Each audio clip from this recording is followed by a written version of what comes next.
Okay, so the first thing we'll do is to declare a variable to receive all these values that were sent, these three values. Okay, so the first thing we'll do is to declare variables. Let's say for full name.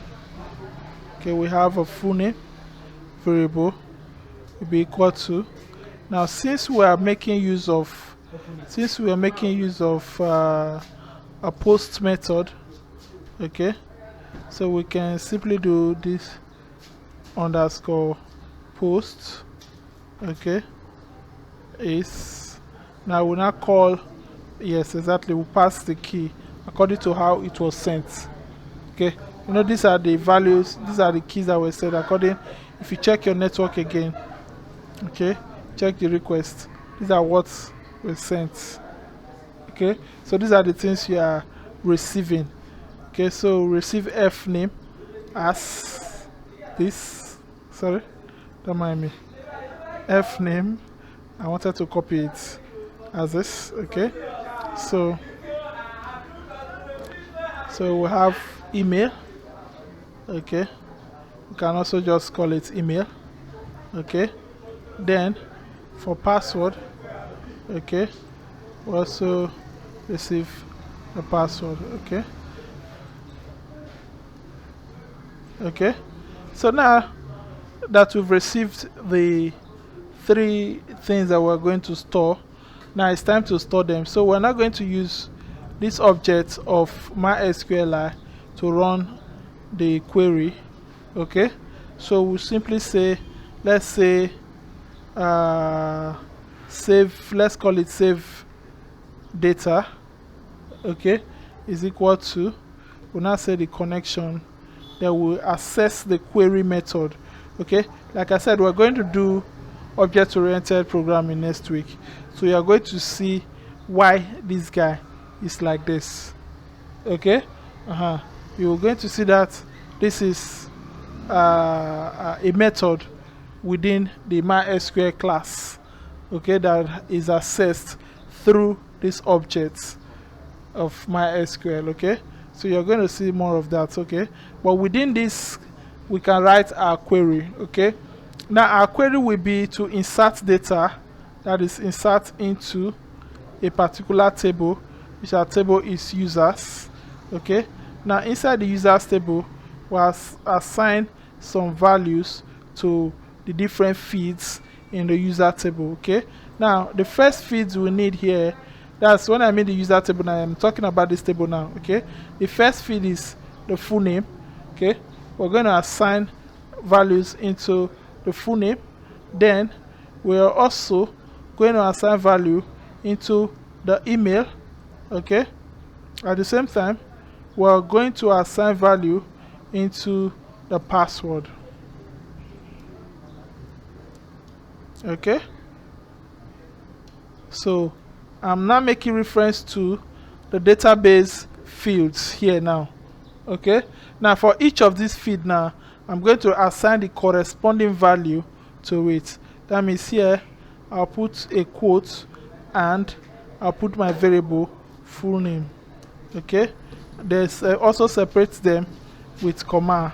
Okay, so put a quote, I'll put the next one is the email. Okay, then lastly I'll put a quote and do the password. Okay, so with this my data are supposed to be stored successfully. Okay, so what I'll just simply do here now, I'll say if else. Okay, that means I have to check if the data are saved. So if save data, okay, if save data, that means we should return a success message. Okay, so what we're going to do here is we're going to say echo, we're going to echo JSON encoded array. Okay, since from this end we said we need the data in JSON. Okay, so we're going to return a JSON encoded array. Okay, so we say JSON encode. Okay, it's a method. I will create an array inside it. Okay, Now the array, we can have the first key, which is the status of the operation, which here is success. Okay. Now if we want to add a message to it, we can add a message to it here. Okay, but here, okay, the status here will be failed or error. Okay, I like using error. Okay, now if it's an error, definitely you need a message to accompany it. Okay, to give a message of what the error is. Okay, but in this case I don't want to go into what the error is, so we can just say an error occurred. Okay, an error occurred. Okay, so normally if you want to get the actual error, you can get the actual error from this connection object too. Okay, so like for instance, if I want to get the actual error, I can send the actual error. Let me just put a key here too and say actual error. Okay, but this one is based on you, but you don't need to show your user this error. Okay, you can log it and see what it is, but your user, you have to create something that catchy for the user, so that the user will not be disappointed. Okay, let's put it that way. Okay, so we simply use this, then access an error member, an error variable on the MySQL class. So this guy will give us what error we actually have in this operation. Okay, so now another thing again is, sorry, I'm supposed to close this. Okay, so let me save. So another thing again is, in this case, our HTTP request is also going to return 200. You know, normally if we check here, we're returning 200 as the status. Okay, so even though there's an error, even though we are returning this, as long as there's data returned back into this particular path, okay, that means it's coming back, so it's still going to come as 200. So we can simply tell the HTTP request that, okay, no, if it comes here, please, is not 200 though, because 200 status simply means everything is okay. Everything that happened at the where you are sending data from is okay. You understand? But when you say 500 error, 500 error is internal server error. Okay, now we also have 400 error, which is bad request. Okay, we also have 404, which is not found. Okay, so that's just it. Now this thing we're doing here should be more than this. Okay, it should be more than this. Okay, we are going to see, because normally someone can register more than one here. This thing we did here already, so that means we are going to have more checks, but this is just the simplest check we can do. Okay, so yes, if you are registering the same data again, it should tell you that, okay, that particular data is already existing. Like for email now, no two users are supposed to have same email. You understand? So that one is there. And that thing again is that your password is supposed to be encrypted. Okay, so those are some of the things we need to do, but first of all, let's try. So if we want to tell the what's it called, the request that there's an error, we simply put a header here. Okay, now the header will simply specify in a string HTTP HTTP 1.1. okay, HTTP 1.1. okay, we say let it return a 500 error with a string internal server error. Okay, so now let's try something. Let's do this. Okay, so we don't have any table called users, only a user.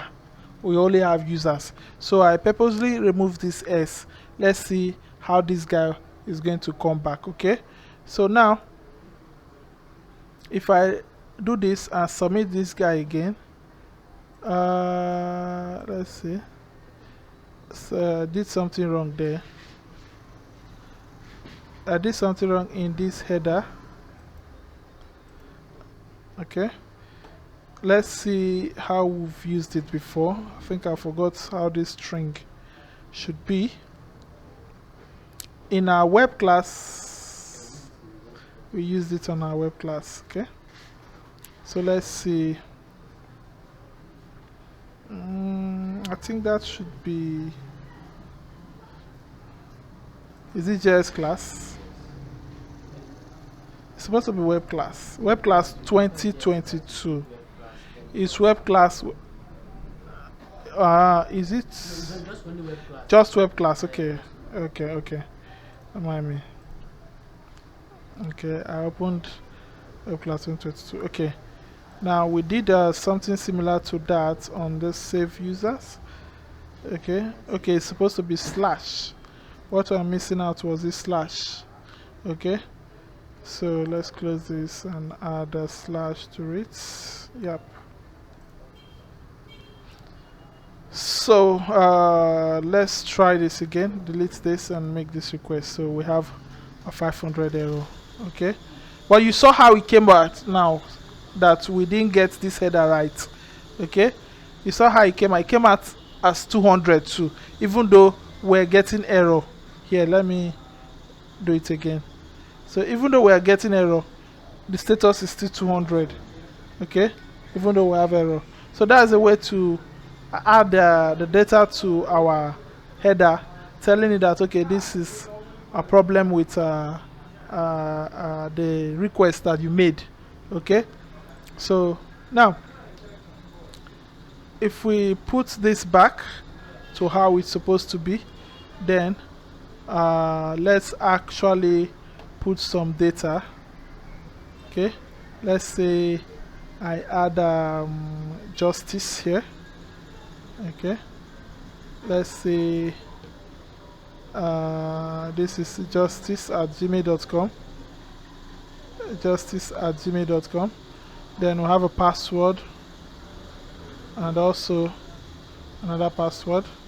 Confirm it and register. So you see our registration comes back status success. Okay, so we sent this and we got a success message.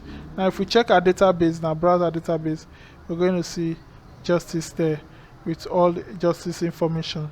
Okay, now our password, first thing we're going to do is to encrypt this password first.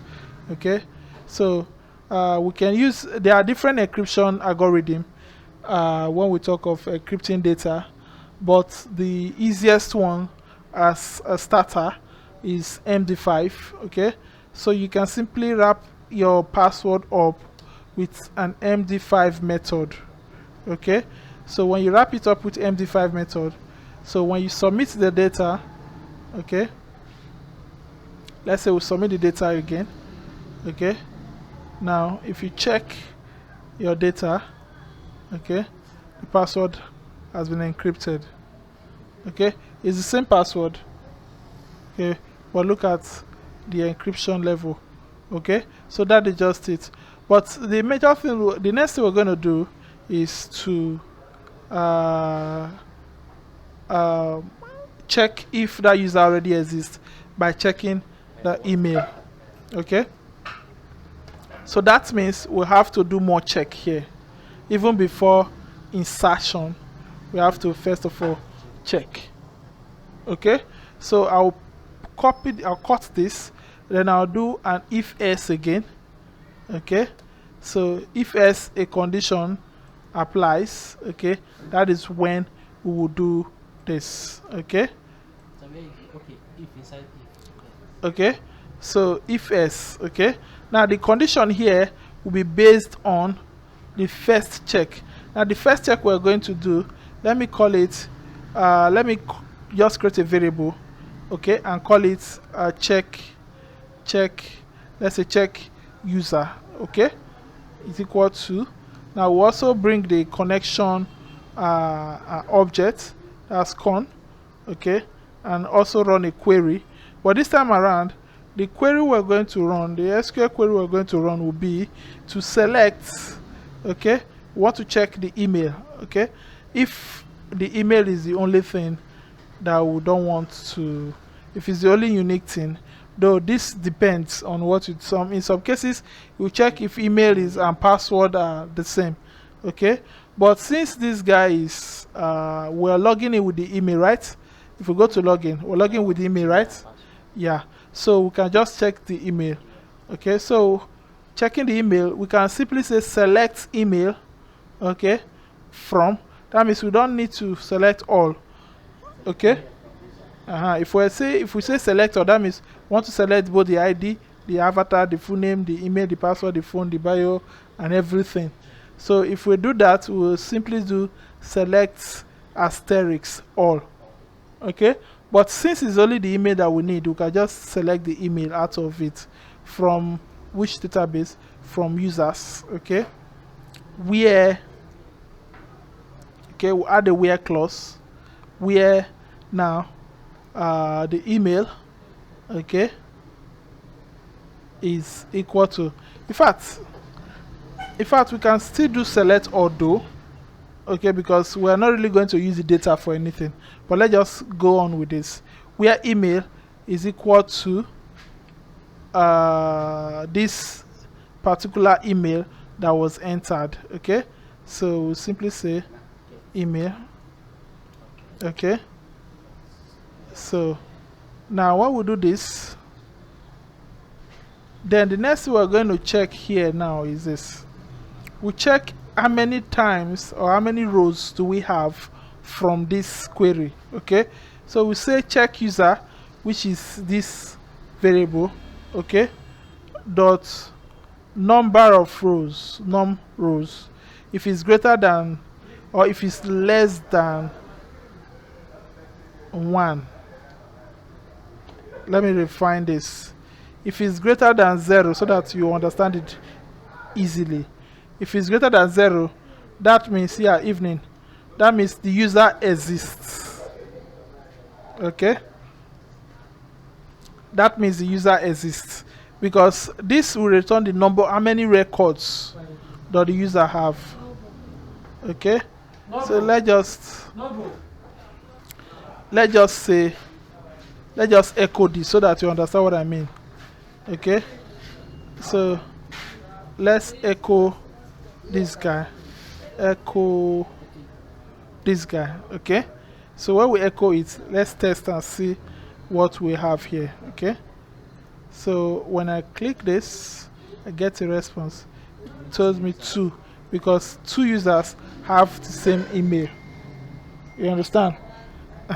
So if I delete this guy, for instance, and I try that again, it will return 1, okay. That means one person is still using that email, okay. So if I delete this guy, okay, and click again, okay, 0, that means nobody is using it, okay. So that is the logic. That's what we're trying to check here. So if it will only be when nobody is using it, that is when you have to register it. But if someone is already using it, that is if it's greater than 0, you understand, okay. So return a message, okay. But this time around, it's not going to be a 500 error. It's going to be something like a 422 error, okay, a 422, which is processed entity error. Kind of the data you provided were not actually data that should be provided, because something is wrong with data. Now let me tell you something about HTTP requests. Now I think error 400 majorly is an error based on the user, that is the client side. That means any error that have to do with what the user is doing is 400, as in the series of 400, error 400, from 400, 401, 404, blah blah blah, all those, anything that I have to do 400, okay, is an error with the other. Anything I have to do with 500, okay, is server error. Okay, so we can say let's just say please, normally here is just the browser that will check this. Okay, now this is what our user will check. So let me just put the 442, or I can say what is even the phrase to use. Okay, let me just leave it for now. Okay, so here now is what the user will see. This is what you can handle from your front end. Okay, so since this is what we can handle, we can simply put the message here that okay, email has already been taken, has already been used. Okay, okay, so I don't need this. Okay, so this is just it. Okay, else then submit the form here. Okay, so with this now, if we, the other thing again is, let me just handle this. Okay, so if our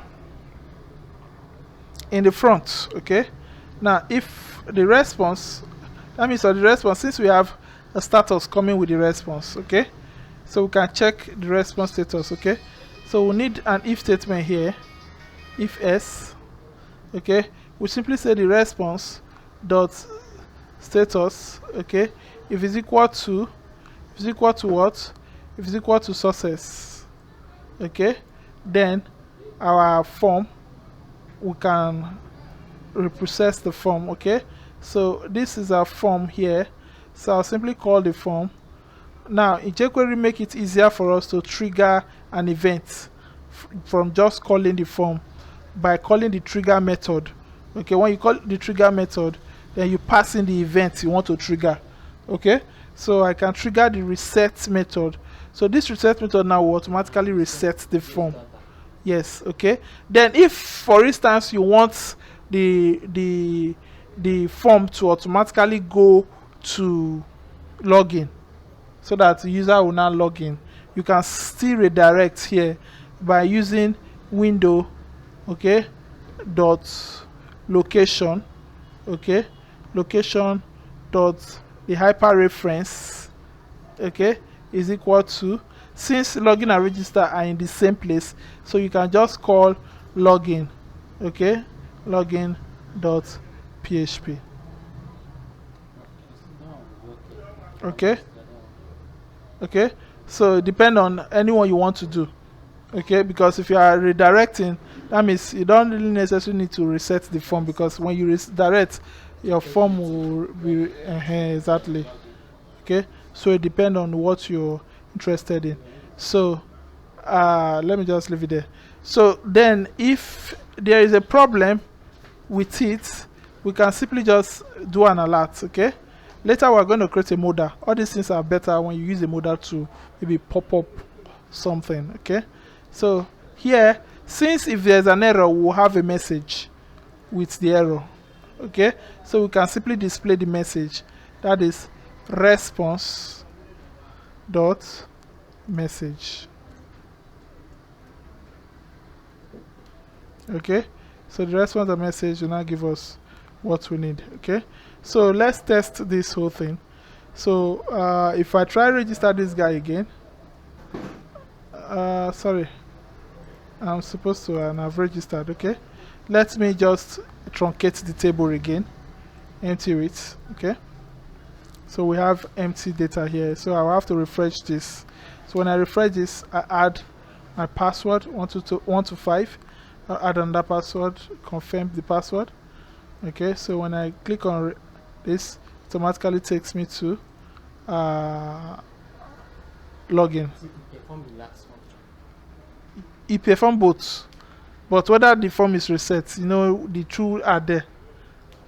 You understand? So it will still go to the login. Okay, so if we go back to register and try to sign up with those same data again, okay, So if I try to sign up with the same data again, so when I click on this, it gives me an error here. Email already exists, but the problem here now is we didn't get the log here. Now why didn't we get the log here? It's because this place we say on sources, and sources only listens to 200, not 442. Okay, unprocessed entity. This was the phrase I was trying to remember. Unprocessed entity. That means they didn't process those things. You the data you're trying to store. Okay. So now the problem we're having here now is not even this. Our response is okay, but we're not getting it from this. Now it's because we only handled it on the sources. Normally, if we are very sure, we're not even supposed to do this if statement here. Okay, because we can still add in the edges. We'll have the error method too. Sorry, the error method, error key rather, which will also talk about a callback method just like the sources. Okay, but this time around, this callback on the error will have various arguments passed to it. Okay, the first one is the XML HTTP request. That is the entire request that was processed. We passed into that place.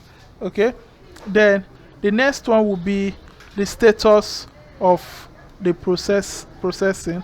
Okay, while the third one will be the actual message. Okay, the actual message, that is the error that was thrown. Okay, so let's just call it error here. Okay, so these are just like variables. You can use anything. I can say ABC here, but the major thing you need to know is the first one is the entire XML history. That is the entire ages will be the details of the request will be stored here. Now the status and the actual error here. So if we want to check what they are, let's log both the three of them. Okay, so we'll start with this because this one will have a lot of data on it. So let's log this and you see what actually they have. Okay, so we'll go to console since we are logging them. Okay, so when I click on this, you see sorry, I need to refresh my page. Sorry. Okay, let me refresh this. Okay, so now when I put the password and this and I log this, so you see it came back with this entire XHR. Okay, so every detail about the request will be stored here. Okay, including even the status 422. Okay, and even the status test unprocessed entity. Okay, so now here if we say we want the status only, let's see what the status will bring for us. Okay, so if I refresh my page then try to do that again, okay, it just tell us error. Okay, there's an error. Then we want to see the actual error, we just come here. Okay, so we'll come here, we'll simply say refresh this. Okay, put this, click on this, it gives us this. Okay, so now with this, now we can try something here. This is the default code for status error. Let's see, maybe if we add this guy here. Okay, let's just see this. Okay, let's see what the error will be. Okay, so we'll do this, and click on this. Email has already been used. Okay, So therefore here we can simply, since we know that we handle the error and we return the error with this guy, I think with this even I don't think we'll need this what's it called, error here. That means we can simply put our responses with this header. Okay, so with this we'll simply come here and we'll alert the error. Okay, instead of, since we've added our own default test to it, we'll simply alert it for the user to see. Okay, so if I do this and I click on try again,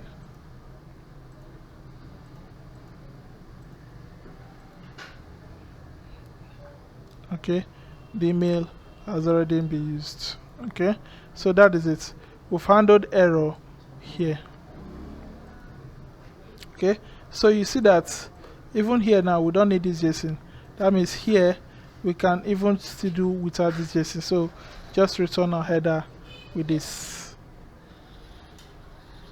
Okay, it is an error. That's where you handle that error. Which one? Go back to the register. On this error method.